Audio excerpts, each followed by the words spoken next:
How's it going, everybody? Welcome to Dropping the Gloves with Jeremy Swayman. Oh my goodness, he's here. Tim is he's so excited. I want to give him some time to compose himself. We've never had a Boston Bruin on the show. Tim, his sheets are Bruins, his underwear's Bruins. The guy's losing his mind right now. He's just salivating to talk to Jeremy, but I'm going to get the introductions done just out of the way. So then the man love fest can commence, and I'll just sit back and watch you two Bruins, Red Sox, Maine, Chowder, all that stupid stuff out of the way, and you guys can just talk about it. So, Jeremy, thanks for joining the show, man. Yeah, thanks for having me. You're at camp right now, right? Has camp started, or is it just a precursor to camp? Yeah, we're officially underway, so it's the first on ice day was today, and it's great. So you got the testing already out of the way. Got it out of the way. Yeah, it was a good day. How?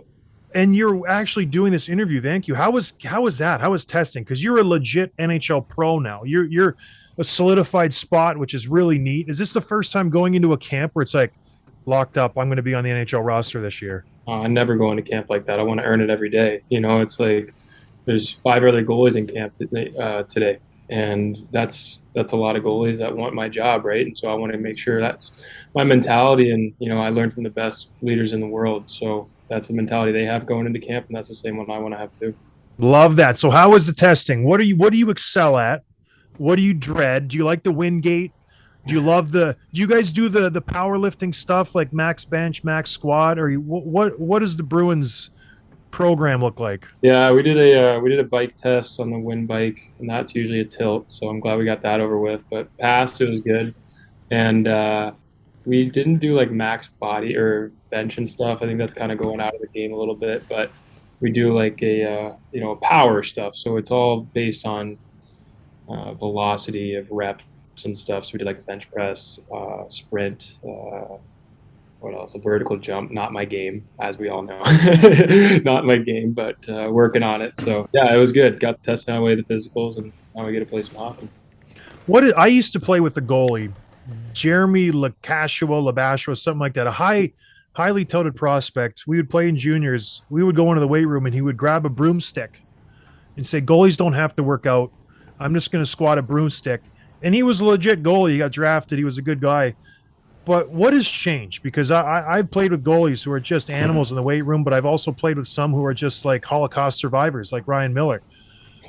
Where do you fall? Are you a big weight room guy, or are you just kind of like, I like to stretch? Yeah, I like the weight room. I think you can benefit a lot from it. Healthy lifestyle in general, but I don't think putting 300 pounds on my back is going to make me do a better T-push necessarily. So it's definitely evolved. I remember when I first went to college, at Maine, the year before they were doing like max bench, max squat and stuff, and they saw these guys just getting hurt and all these soft tissue issues. It's like, oh man, we should really change our game. And so that was the first year I really got into weightlifting and understood the benefits of groin strength, of hip strength, of core strength, all these different things that are full body movements that you really need when you play hockey. So anything that is going to directly translate on the ice, I think I'm all over that. Yeah, so I want to, looking back at the earlier days of your careers, you're coming up through, you obviously grew up in Alaska. We had a lot of people asking questions about that. And then you go to Maine, University of Maine, which is just about as far away from Alaska as you can get. Can you give us like an insight on what that process was like? Why you Maine? And then why college in general as opposed to going through the junior system? Sure. No, it just goes to show how small the hockey world is, right? I was from Alaska, small town. The dream was to make a Division I school first and foremost, like that. Playing juniors, first step, then go in Division I, and then pro. I wanted to be a college hockey player from a young age because I grew up going to college hockey games at UAA. My dad was a volunteer doc for the team, and I was actually a stick boy. So I'd be in the locker room seeing what it's like. These guys, they're legends, in my eyes, right? They're all bearded up, and I'm this 10-year-old kid that's looking up to these guys. And I always knew that I wanted to go to college route because education was important for my family and I. And I knew that if I could play hockey and get an education at the same time, I was going to be in a pretty good position to succeed in life. And so that was always a goal of mine. As far as getting recruited to Maine, the recruiting process was pretty special for me because I didn't talk to a single school the year before, and I was in Colorado playing for the Pikes Peak Miners. And the next year I made juniors. I went to the USHL, played for the Sioux Falls Stampede. And after the first showcase in Omaha, I had like 15 schools asking No me. kidding. Yeah, Wow.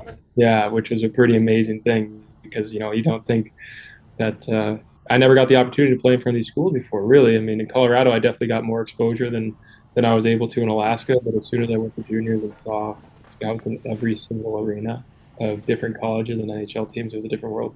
So why Maine then? You get 15. I'm guessing they were all full rides. Like we want you to come here. Maine's a good school. Why Maine? Did you just like the way the campus was set up, or I why? think it's funny during the recruiting process. There's a lot of promises made, right? And I learned earlier in my career that promises is talk is cheap.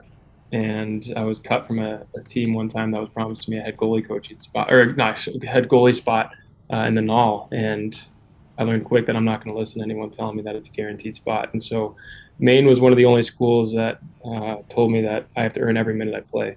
And that was pretty cool to me because I understood that there's a great opportunity for that. The goaltending situation was exactly what I wanted. It was an older goalie that was definitely playing the brunt of the work, but I felt like it was a good opportunity for me to step in and get some playing time. And they also got tipped off that I was a pretty outdoorsy guy, and so they're selling their campus, being a smaller campus up in the middle of nowhere, Maine, Orono.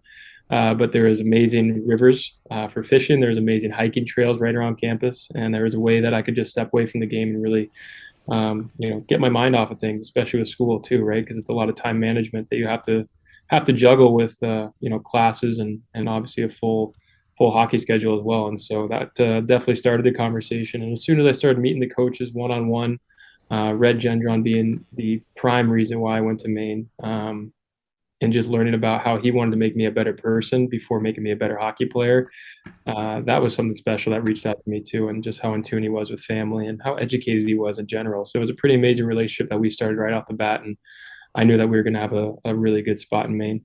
All right. Well, step back from hockey a little bit. I like to fish too. My brother lives up in Kitimat, BC, just south of the Alaskan border. So he's always sending me pictures of him going for halibut, going on the rivers, going for salmon, this and that. Sure. Here in Michigan, we do a lot of trout fishing in the rivers, in the lakes. We got some salmon. It's stocked. It's great. One of the best fisheries in the world is here in Michigan, Traverse City especially. What was it like going from Alaska, where it's like game, like you're getting huge fish? What did you fish for in Alaska? Oh man, anything halibut, huge Yep. halibut industry up there, but the salmon is unmatched. I like fly fishing the most, so I like really getting into these really minute river systems and tributaries, and then doing fly fishing for salmon and trout. That's when I feel the most like connected with nature, I think, because you're fishing, right? It's not catching Mm-hmm. all the time, and so you're working on your cast quite a bit. But as soon as you get the reward of a beautiful rainbow, there's nothing like it. And so yeah, I was exposed early to fishing, and I was hooked. Literally, pun intended. Oh boy. Did you hook yourself? How many times have you hooked yourself fly fishing? Because A couple whipping that, fingers, just like you're getting these little yeah. knots, but luckily, I haven't really had some. So how often did you get away in Maine? Because it's not like you have a ton of free time. I was a student athlete up in Michigan Tech, probably the best university in the country, some say. Um, how do you get away? Just like, I'm gonna go fishing for a few hours, because it's not like you can just go back in the woods. You got to commit some time to it. Yeah, I had to be earlier in the year. Snow fell quick too up there too, so it's not like exactly we didn't have the luxury of getting outside every day. But when there was an opportunity, the guys had like there's like a legit bass fishing crew. We'd go, we'd No have a kidding. That's crew, cool. go get some bass. So it was really fun. But in the summers, like it was the most amazing thing, and the leaves are changing, and it was just such a beautiful environment to be around. So whenever we could, we'd get out. Very cool. Yeah, so let's fast forward a little bit. You play in Maine, have a good few seasons there, and then you get drafted by the Bruins, fourth round. Talk us through that a little bit. Did you know they were interested? Were you expecting to go, sooner or later? What was that process like for you? Well, I got drafted before I went to Maine, actually. So they knew I was committed to Maine going there the next year, but I I didn't know I was going to get drafted by Boston of all teams, actually. So it was pretty cool how it worked out, Mm. because it was serendipity, right? It's East Coast, it's New England's team, so it goes all the way up. And I didn't know that before going to Maine. I didn't realize how deep it traveled. And yeah, it was just the draft. I knew I had a good chance of being drafted. I didn't go to the draft physically. I actually stayed home. I was up in Alaska watching it on the online platform, and it was like 5:30, 6 a.m. because I was in Alaska, so it's like 4.5 hours behind. And I was looking for Toronto to draft me because I talked to them a ton during the year, and pick 110 came around, and Toronto was up, and I was like, all right, fourth round, definitely a possibility. I was a C-rated prospect, I think, so it wasn't like, for sure. But as soon as Toronto came around, I was like, all right, maybe we could do this. They draft another goalie, No. and I'm looking around, I'm looking at my dad, and like, oh man, maybe not this year, right? And it's just like because you just don't know, and you don't. I didn't talk to too many teams. I definitely had interest by a bunch, but there wasn't any like Toronto, and so we're kind of looking. It's like, all right, well, And they were pick 110. they were pick 110. That's And so funny. next thing I know, my phone starts going off, and it's like, congrats, you're a Bruin. I'm like, what? Like, I'm looking at the thing. It's and the Bruins are up next, but they didn't have my computer was stalled out. It didn't load in time. And my friends that were at the draft, and my agent was at the draft, and he's like, congrats, you're a Bruin. And then I'm loading and reloading it, and it finally clicked in, and it's a Jeremy Swayman Boston Bruins, and I was like, holy, that's pretty amazing, man. That's so great. So then the rest of the day was just nuts. It was awesome. That's crazy. And then you had the what was it? Was it weird being drafted, going through the whole process? You're excited, you want to go to camp, and then COVID hits, and it's like, what are we doing here? How weird was it your first 2 years of your career? You didn't really have a normal entrance into the NHL because that should be like just such a fun time. You're out, you're at the bars, you're whatever, you're celebrating. You couldn't do any of that because of this COVID thing. Did you feel a little let down, or what was it like your first few years? Just try to, because it's so sad. No one thinks about the effects of all this COVID stuff, but it kind of puts a damper on a lot of things. It does. I mean, I look back and it's like, I wouldn't want it any other way in a way because Yeah.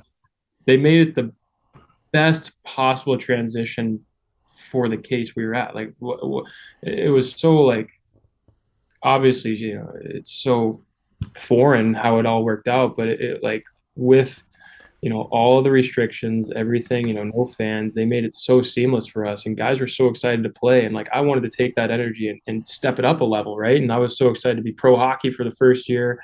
And we're playing in Marlboro Ice Arena in Mass, because I was in Providence at the time. And guys are excited to play. Like some of the guys on our team, the older guys that were from the New England area were playing in there. Last time they were there, they're like 13, 14 years old. And it was just so cool to see them, how excited they were. And, it spoke a lot to me because when a pro hockey player that's been in the league for, years and years is still excited about the game like that, that was like, all right, this is a moment for me that I'm going to remember for a long time because there's humility in this organization. These guys are so fired up to play in general. And obviously we didn't play for almost a year, and getting the opportunity to play against other guys in an organized game was like the most incredible thing in general. So your appreciation and your attitude of gratitude just goes up so much because of the ability to play. And then when I finally got called up and seeing that whole scene and being on the plane for the first time, and I was just so excited, right? And no matter what, I didn't care if there was fans in the stands or not. I knew that I was at the highest level, and I got addicted. I didn't want to leave. Yeah, it's funny. One of the things about being an NHL goaltender or a hockey goalie in general, it's such a cerebral position, right? Like you really got to do a lot of thinking. You got to be careful of not getting too up, not too down. We had Spencer Knight in the show earlier this year, and he was saying some of the similar stuff where he's definitely a thinker. And so one of the things I'm interested in is like you make your NHL debut. I think it was against the Flyers, right? Mm-hmm. And so tell me like the very first goal you let in. What's going through your mind? Is it a relief? It's like, okay, I got it behind me. Is it frustrating because you wanted to prove something? Like what's happening that opening night for you? I took it as a game no bigger or smaller than I've played before. And that mindset has helped me so much. I learned that in college. Alfie Michaud was my goalie coach there, and he means the world to me. Like he's one of the most incredible mentors I could ask for. And his mindset of, not making a game bigger or smaller than it has to be. It's another game. You focus on one shot at a time. And I've let in a lot of goals and I've saved a lot of pucks. So it's like I really didn't care, not necessarily care, but it's like I didn't let that dampen my play. Like I was still, you can't complain in the NHL, right? You're in the NHL, you're playing with some of the best talent in the world, and I was just so excited for the fact that I was getting the opportunity to wear the spoke B for real. And that's all I cared about. And it's like, whatever happens, happens. I'm going to do whatever I can to stop the puck and help this team have the best chance to win. You can complain all the time in the NHL, Jeremy. People complain all the time when they're in the show. I don't know what you're talking about. I don't know. Yeah, there's a guy on your team who complains all the time, Brad Marchand. He's complaining the other day about young captains. I'm like, Marchie, just take it easy, man. All right, it's crazy to me that you've only played 51 NHL games, at least in the regular season, which is, it feels like you've been around for a while, especially, me being a Boston fan and everything. Does it feel like, do you feel like you're still adjusting to the NHL level, or over the course of 2 years, you feel like you've got there? Like 51 games isn't really a lot. What's your mindset there? No, I want to make sure I'm keeping that mindset of earning my moment and earning the minutes every chance I get. And so, I learned so much from last year and the year before, basically about time management skills, obviously living by myself and making sure I'm doing what I need to do to rest, recover, and give myself the best chance to succeed every time I'm on the ice. And that goes off the ice as well. And soaking up the leadership we have here and just being around the guys that have been in the league for years and years and obviously have Hall of Fame careers. I could be in a better position as a young player. And learning what I did last year, I'm definitely gonna roll into this year and use those advantages. And I couldn't be more excited because of what I've learned, and this summer being so beneficial to me and really maintaining, strong, work habits, making my body feel good, and I haven't felt better. I can't be more excited. So you come to the NHL, you spend a little bit of time in Providence, a little seasoning, right to the Bruins, and you played really well your first season. Really, really well. Put up some good numbers. Going into your second season, a lot of unknowns surrounding the Bruins goaltending situation. What's Tukka going to do? We don't know. We don't know what's happening in the crease. We got this young stud everybody loves. We signed Allmark from the Sabres. Good goalie. Give him a lot of money, but we got this Swayman kid. We really want him to get some time. And Tukka comes in and shoves his nose right in your business. What was that like? Were you a little ticked off? Because I can see it in your eyes. You were pissed. Tukka, I want to have an answer. He's just like, it's just almost like a presence over the Bruins for that whole season. He finally comes back and unfortunately gets hurt. Was it tough? Because I know you say it, you don't get too high or too low. Was it difficult knowing that you could lose the crease and then be sent down to Providence at any time that whole season because Tukka could come back, and then lo and behold he did? What was that like? Because it had to be frustrating. Well, I kept things simple for myself. I knew that there was a possibility he would come back, and I was going to do everything I could to give them no doubt that they wouldn't send me down. Yeah, that's all I needed. That's all I needed to do. I cared about the team, cared about the crest. And all I needed to do was help this team win games. And keeping things simple, I didn't worry about that. I was talking to Tukka the whole year. We were chatting. I was asking, when is he coming back? Because I wanted him to get better, right? Like he's my teammate. I love him. Yeah. The relationship we've developed is going to be years and years. Like I still talk to him to this day. I saw him the other weekend at a concert. It was great. Like we're super tight. I've learned he's a wealth of knowledge, and the mindset he brings is the same. It's just compete your ass off, do whatever you can to help the team win, and everything's going to take care of itself. And that's the mindset I had. And when he did come back, you're not going to say no to a potential rafter goalie, Hall of Fame goalie coming back. He's done so much for the program. And the thought process is like when I'm in his position, I want the same, right? Like I want the Bruins to have that faith in me. And so I knew that I was going to play whatever jersey I was wearing. I was going to do whatever I could to help that team win. And I knew when I went to Providence, there's every opportunity to succeed and get back at this level. And the coaching staff down there, the players down there, I knew them. They wanted nothing more than for me to have success and build upon what the experience I'm gaining. And I knew that I could still gain experience when I went down there. And I'm thankful, for the position I was in, because the adversity I faced made me stronger as a player and a person. And the mindset I had that wasn't pouting, that wasn't pissed. It was just doing my job and making sure I'm doing whatever I can to help the team win that I'm playing for. That's the mindset I carry to this day, and I've learned so much from it.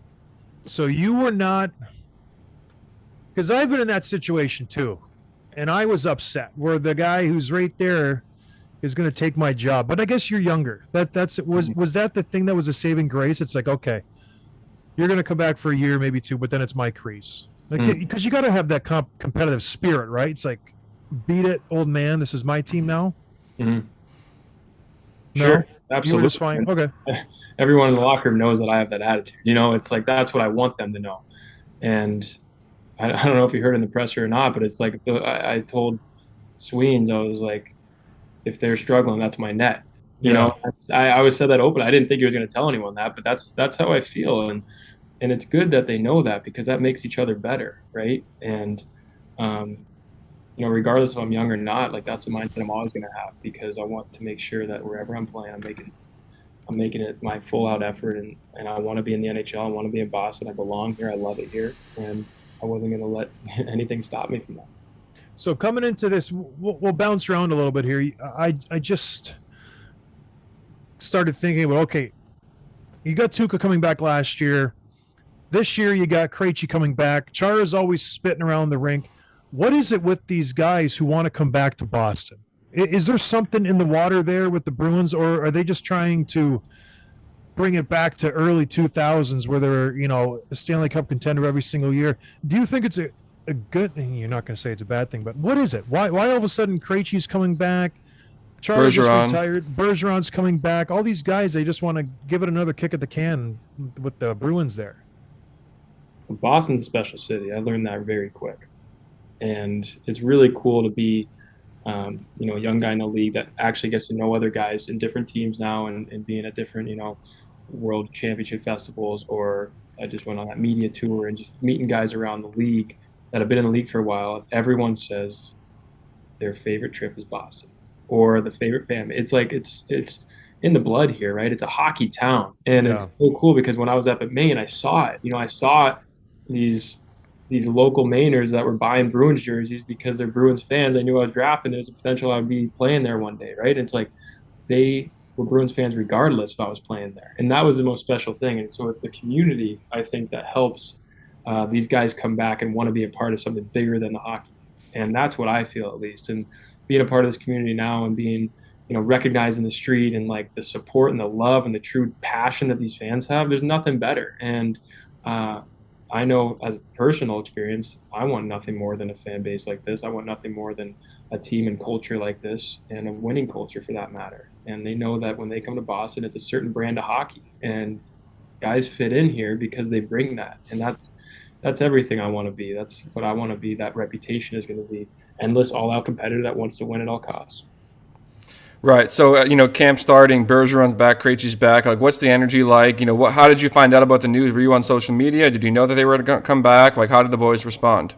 Oh, the boys are so excited, right? I mean, you're not going to be mad about Bergeron, one of the most incredible leaders in hockey history, coming back to your team, and as a goalie, knowing that your defensive zone is going to be structured is, you know, that's what excites us, right? And it says a lot when he comes back and he says, you know, I'm coming back for a cup, right? I'm coming back to make history as a Bruin, and that's special because it shows like he could go anywhere he wants and do whatever he wants because he's that kind of player and that kind of human. But for him to choose Boston and know that this is his home and that people are going to love him here, I mean, it just says so much about a city, an organization, and a player. All right. Couple questions about just controversial topics. I want to get your take on that. Bruce Cassidy gets fired. Very successful coach. Did well in Boston. Did very well. Krejci leaves the team. Now all of a sudden he's coming back because Bruce is gone. Rumors are flying. Why did Krejci leave? Why is he coming back? Because Bruce is gone. Pasta maybe doesn't want to re-sign in Boston. He's your best, one of your top players. Was there any fire to that smoke about Cassidy not being liked in the locker room? What was the issue there? Did you guys just need a new voice in the room? I loved Cassidy. I mean, first and foremost, I had a great relationship with him. It's easier for goalies to have good Yeah. relationships with head coaches, right? I mean, you know, I wanted a coach that's a competitive spirit, and that's what he was. And again, we got along on and off the rink. And to be honest, like he's going to have success wherever he goes, I believe. And I'm so excited for him and his new endeavors. Obviously, I'm super excited about Monty as well, being a Maine alum. It's a great transition for us, and he's been a winner everywhere he's gone as well. And the organizational staff here, they're going to put us in good hands. I completely trust that, and I've seen it firsthand. So I couldn't be happier with the situation, and I'm happy that it was a great outcome for Butch as well. So Pasta's not. He said he's not coming back to Boston. Well, he told me that. Why? Why would he not? You just mentioned how great Boston is. Everybody loves it. I love Boston. I grew up a Bruins fan. Love the city. Ray Bourque was my guy. Can you give us any insight on Pasta? Because you're his teammate. You probably saw him today on the ice. What's he doing? To be honest, I talked to him about bocce ball today. That's all. Like, what did you guys talk about bocce ball about? Got a good bocce ball league going. We're all living in North End now, and so we got we got a good bocce ball league. So, regardless, I mean, a lot of the stuff we talk about is team stuff and lighthearted stuff. Like, he's an amazing player, amazing person, and I'm going to support whatever he wants to do. What's bocce ball? You don't know bocce ball? I'm sitting here trying to think of what it is. Tell him. Yeah. Is it the court? Is it like racquetball? No. So it's like you can play it on turf. You can play it on the lawn. You can play it. It's so there's legit courts. It's Italian game. So there's all these local Italians in North End that play religiously. And I was blading by one time and I saw these bocce ball courts and it's like this big. Oh, it's lawn bowling. Ball, essentially. Yeah. So there's like the little tiny cue ball. You throw a little ball. Okay. You get 4 clay balls. Throw it closest to. It's pretty fun. I'm really good at that. Yeah, exactly. No. All right, Tim. Let's get to some hockey questions, and we'll let Jeremy go. He's got a big datum. I can't believe you're doing this during camp. This is crazy. Usually during camp, I leave the rink and go just pass out because it's so incredibly hard. Yeah, I'm ready. I guess it's easier for a goalie because you don't do much. Whoa! Watch it. Hey. Goalies just don't move. They go like inch at a time, and then they just get a break. And they just stand, especially Jeremy, because he's probably working with the A squad, playing like the Schmeltz down in Providence, and he doesn't even get any shots. Imagine that. Unbelievable. You're just having a vacation during camp. Yeah, it must be nice. 100%. All right, Tim. Throw some. I got some questions with Tim. What do you have? Well, do you want to get into the quick hit stuff? Yeah, let's do some hockey questions. Okay, so here. rapid fire questions, Jeremy. Favorite restaurant in Boston? Tresca. Oh, that's a good one. That's a fancy one. Celebrity crush. Oh man, I don't know who's popping lately. I honestly, we asked Hedman last week. He said Anne Hathaway. I thought that was a funny one. Anne Hathaway. Why is that funny? Of all the celebrities, she'd be the one you'd pick. She's attractive. I would say Selma Hayek, but Jeremy probably doesn't even know who she is. I don't pay attention to movies. I got to dial it in. Man. You got it. No, you don't. It's good. I got rid of my TV 2 years ago. It's a lifestyle choice. I'll get back to you on that one. Okay, fill in the blank. Charlie McAvoy is a top blank defenseman in the NHL. 3. Who's better than him? Okay. I'm just giving the other 3 a chance. The other two a chance. Who's got and Grizzlick and Ham Lindholm? Yeah. 100%. Who's got the best shot that you faced? Ovi. Obviously. Oh, okay. There's 1 minute left in the game. You have to pick any 2 defensemen in the league to play in front of you for that minute. Who are they? Charlie and Hampus. It's just a tap-in for him, Tim. He's gonna say those. Okay, what if we said not Bruins players though?